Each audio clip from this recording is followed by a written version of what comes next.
சர்வதேச யோகா தின விழாவில் 95 மாணவர்கள் தொடர்ந்து 5 நிமிடங்கள் புஜங்காசனம் எனும் யோகாசனத்தில் நின்று நோபல் உலக சாதனை புத்தகத்தில் இடம் பிடித்துள்ளனர்.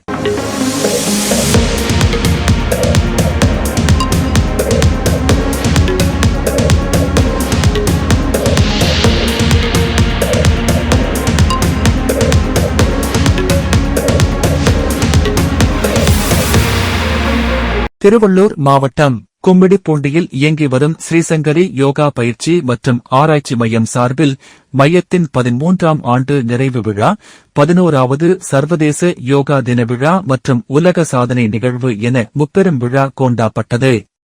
அங்குள்ள திருமண மண்டபம் ஒன்றில் நடைபெற்ற விழாவில் கும்மிடிப்பூண்டி முன்னாள் ஒன்றிய குழு தலைவர் சிவகுமார் தலைமை வகித்தார்.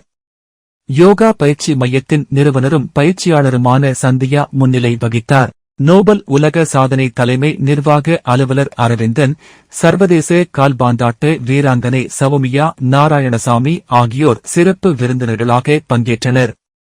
நிகழ்வின் போது பயிற்சி மையத்தின் மாணவியர் 95 பேர் தொடர்ந்து 5 நிமிடங்கள் புஜங்காசனம் எனும் யோகாசனத்தில் நின்று உலக சாதனை படைத்தனர்.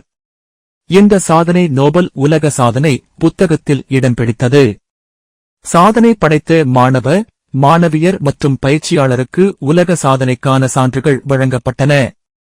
விழாவில் மாணவியரின் யோகாசன கலை நிகழ்ச்சிகள் மற்றும் யோகா விழிப்புணர்வு நிகழ்வுகள் நடைபெற்றன.